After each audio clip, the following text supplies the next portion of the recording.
नमस्कार. आज आपण एक खूप मॉर्गन हाउसेल यांचं एक खूप सुंदर पुस्तक आहे, ज्याला सेम ॲज एव्हर असं त्याचं टायटल आहे. याच्याबद्दल चर्चा करणार आहोत. तर या छोट्याशा व्हिडिओची भाषा जरी मराठीत असली, टेक्स्ट हा इंग्लिशमध्ये आहे आणि हा पुस्तक खूप चांगल्या गोष्टी आपल्याला शिकून जातो. साधारणतः पुस्तकाचा कव्हर पेज असा आहे आणि या पुस्तकातून ही जी समरी आहे, आपल्याला खूप साऱ्या गोष्टी शिकून जाणार आहे. मॉर्गन हाउसेल हे जे ऑथर आहेत, हे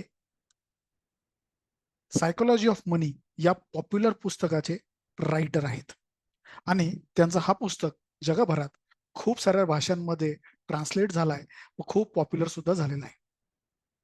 आताचं जो पुस्तक आहे म्हणजे सेम ॲज एव्हर, हा सुद्धा छोट्याशा स्टोरीज आहेत. 206 पानाचा छोटंसं पुस्तक आहे. वाचनात खूप सोपं पुस्तक आहे आणि आयुष्यातल्या 23 छोट्या मिनिंगफुल स्टोरीज मधनं चांगले मेसेजेस द्यायचा प्रयत्न ऑथरनी याच्या माध्यमातून केलेला आहे.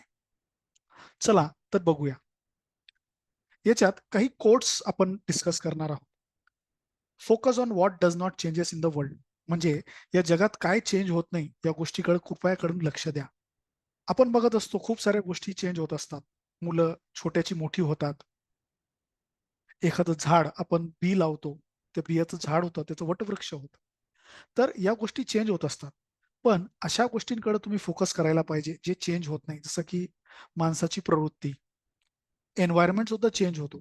आणि आपल्याला एक महत्वाचं आहे की रिस्क समजायला पाहिजे. रिस्क अशी असते की जे आपण इमॅजिन करू शकत नाही. Risk is what you don't see coming. खूप वेळा ओव्हर कॉन्फिडन्समध्ये किंवा कॉन्फिडन्समध्ये किंवा खूप वर्षाच्या अनुभवावरून आपल्याला असं लक्षात येतं की असं काही माझ्यासोबत होणार नाही. बघा, जी लोक व्यायाम करत नाही, रेग्युलरली अजिबात लक्ष देत नाही हेल्थकडं, एखाद दिवशी हार्ट अटॅक येतो किंवा दुसरे हेल्थ प्रॉब्लेम्स होतात. तर ही रिस्क आपण इमॅजिन करत नाही, पण ती रिस्क आपल्या आयुष्यात असते. ती हळूहळू बिल्ड होत असते आणि कुठेतरी लॉंग टर्मला येऊन ती मोठी रिस्क होते आणि आपण त्याला बळी पडतो. ऑथर असंही म्हणतो, invest in preparedness, not in predictions. म्हणजे तुम्ही तयारी करा, वाईट दिवसांची तयारी करा. त्याचं प्रिडिक्शन करू नका की पाऊस आज पडणार आहे का नाही. आपल्याला माहिती आहे का, सांगता येत नाही. पण असं होऊ शकतं की तुम्ही छत्री घेऊन घरातून बाहेर पडलात. तर ह्याच्यात म्हणतात इन्व्हेस्ट इन प्रिपेअर्डनेस, तयारी करा, प्रिडिक्शन करू नका. आणि शक्यतो जेवढ्या अपेक्षा कमी करता येतील स्वतःच्या बाबतीत लोकांकडनं, तेवढ्या कमी करा. म्हणजे निराशा आपल्या हाती लागत नाही. कारण आपण एखादा मनुष्य कसा वागल याच्याबद्दल आपण प्रिडिक्ट करूच शकत नाही. तर याच्याबद्दल तुमचं काय मत आहे? चला थोडंसं पुढे जाऊया. ऑथरचं असंही म्हणणं आहे की हे जे जग आहे, हे ग्रीडवर चालत नाही, म्हणजे लालचवर चालत नाही, पण ईर्षेवर चालतं. एनव्ही, म्हणजे बाजूच्या घरात एक मोठा 32 इंची एलसीडी टीव्ही आलाय, म्हणून मला तो एलसीडी टीव्ही पाहिजे, माझ्याकडे ते असायला पाहिजे. समोरच्या व्यक्तीकडं एक चांगली कार आहे, माझ्याकडे का नको? तर या सगळ्या गोष्टींमुळं एनव्ही म्हणजे ईर्ष्या हे या जगाला चालवते.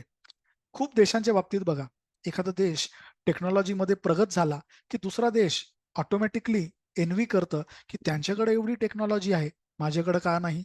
मग त्याची कारणं शोधली जातात. म्हणजे हा जो बिहेवियर आहे, हा कधीही चेंज होत नाही. आणि ऑथर या पुस्तकाच्या माध्यमातून हेच सांगायचा प्रयत्न करत असतो की या गोष्टींकडे आपण मायन्युटली बघायला पाहिजे आणि आपलं आयुष्य ज्या गोष्टी चेंज होत नाही त्याच्या अवतीभोवती आपण तयार करायला पाहिजे. ऑथरचं असंही म्हणणं आहे की आजची जी इकॉनॉमी आहे ती एक वेल्थ जनरेट करते. पण लोकांना वेल्थ कशी मी शो ऑफ करू की माझ्याकडे किती पैसा आहे, मी किती कपडे चांगले घालतो, मी किती चांगली वॉच घालतो, आणि दुसरं म्हणजे ईर्ष्या. या तीनच गोष्टी आजच्या इकॉनॉमीने जनरेट केलेली आहे. ओके. आणि जसं जसं आपली इन्कम वाढत जाते, आपलं हेल्थ वाढत जातं, हेल्थ म्हणजे आपली लिव्हिंग स्टँडर्ड वाढत जातं, तसं तसे आपल्या एक्सपेक्टेशन्स वाढतात आणि या एक्सपेक्टेशन्स खूप मोठ्या वेगाने वाढतात, ज्याच्यामुळं कुठंतरी आपल्याला नैराश्य पुढे येतं. म्हणून आनंदी राहायचं असेल तर त्याचा एकच नियम आहे, कमीत कमी एक्सपेक्टेशन ठेवा. घरच्यांकडनं, ऑफिसच्या कलिग्सकडनं, या एन्व्हायरमेंटकडनं किंवा कुठल्याही माणसाकडनं. जेवढ्या एक्सपेक्टेशन्स तुम्ही कमी ठेवाल, तेवढं आनंदी जास्त तुम्ही राहाल. हा या पुस्तकामधला एक मुख्य संदेश ऑथर देऊ इच्छितो. ऑथरचं असंही म्हणणं आहे की लोकांना अॅक्युरसी नकोय, त्यांना सर्टन्टी पाहिजे. बघा, जी लोकं एफ-डी करतात, फिक्स्ड डिपॉझिट मला 5 वर्षांनी भेटणार आहे ना? हा प्रश्न ते बँकेच्या मॅनेजरला विचारतात. 5 वर्षानंतर 10,000 चे माझे किती भेटतील ह्याच्यात त्यांना थोडा रस कमी आहे. पण 5 वर्षानंतर हे भेटतील का नाही याच्यात हे सांगितलं गेलेलं आहे. ऑथरचं असंही म्हणणं आहे, की कुठलीही गोष्ट जर तुम्हाला तुमच्या ऑडियन्सपर्यंत पोहोचवायची असेल, तर एक गोष्ट लक्षात ठेवा, की स्टोरीजचं माध्यम हे खूप इफेक्टिव्ह माध्यम आहे. आपण सगळे लहानपणापासून गोष्टी ऐकत आलो आहोत आणि आपल्या आजीनी, काकांनी, मामांनी, आईनी, बाबांनी आपल्याला खूप साऱ्या स्टोरीज सांगितल्या असतील. पण त्या आपण गोष्टीत खूप रमलोय बरं का आणि त्या गोष्टी आजही कुठेतरी आपल्याला इन्स्पायर करतात.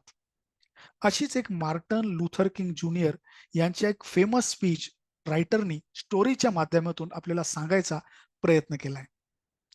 जेव्हा मार्टिन लुथर किंग ज्युनियर हे भाषण देत होते. ते भाषण करत असताना काही लोकं तिथं ओरडतात आणि जवळपास 2.5 लाख लोकांच्या पुढं मार्थर किंग ज्युनियर सांगतात, की 6 सेकंड पॉज घेऊन हे सांगतात, आकाशाकडे बघून, की माझ्यासमोर एक स्वप्न आहे. माझ्यासमोर एक स्वप्न आहे, की हा यूएस हा एक देश आहे, हे परत भरारी घेईल आणि याच्या ट्रू मीनिंगला तो जगल आणि इथं सगळ्या लोकांना इक्वल म्हणून ट्रीट केलं जाईल. सगळी मुलं इथं या देशात एक म्हणून राहतील आणि कुठल्याही व्यक्तीला त्याच्या स्किनच्या कलरवरनं जज केलं जाणार नाही, पण त्याच्या बुद्धिमत्तेच्या कॅरेक्टरवर त्याला जज केलं जाणार आहे.